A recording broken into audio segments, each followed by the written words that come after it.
Bonjour à tous, cette fois-ci, une petite vidéo pour vous expliquer la kinésiologie animale.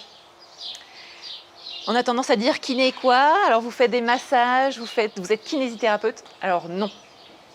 La kinésiologie, c'est une méthode qui réunit plusieurs médecines. Donc une médecine ancestrale, qui est la médecine traditionnelle chinoise, et notre médecine moderne, et ce qu'on sait de comment fonctionne notre cerveau, ce qu'on appelle les neurosciences. L'idée principale en kinésiologie, c'est que, on s'impatiente, c'est que notre corps est sensible au stress. Bon, ça en général, on a tendance à le savoir. C'est quand on voit flou, on bégaye, on a tous ces symptômes dans notre corps qui nous indiquent « Ouh, là, il y a du bazar ». Donc notre corps est sensible au stress, mais c'est surtout l'idée que notre corps a en mémoire les stress qu'on a vécus.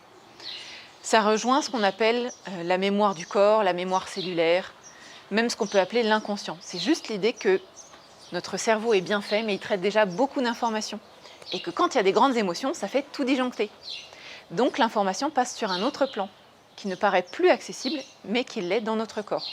Donc l'idée, c'est un petit peu de faire parler le corps. Comment on va faire ça?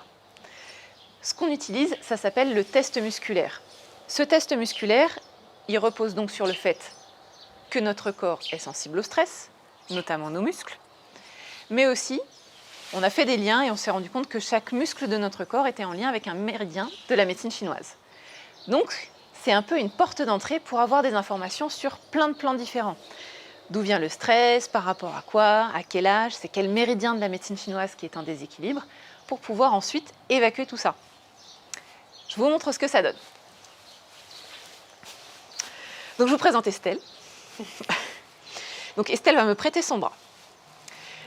Et elle va surtout me prêter son deltoïde, c'est le muscle qui est juste là. Donc tu vas très légèrement déverrouiller, tac.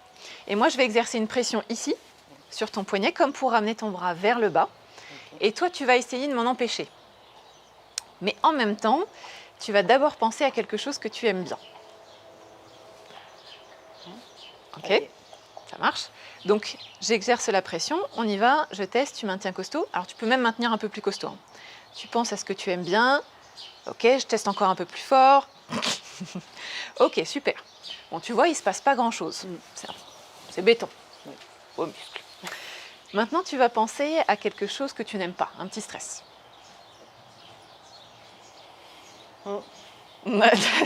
Ok, donc tu penses à ça, on fait exactement pareil. Tu maintiens ton bras. On y va, je teste. Ok, on va réessayer. Hein. Tu maintiens costaud. Hein. On y va, je teste. Ok. Tu vois la différence? Oui. Ok. On ne te laisse pas comme ça, tu repenses à la première chose. Tu respires. C'est bon? C'est bon. Ok, on y va, je teste, tu maintiens. Et là, tu vois, je peux à nouveau y aller costaud. Ça verrouille. Voilà le principe. C'est une question de verrouillage du muscle. Et s'il y a un stress, le muscle se déverrouille.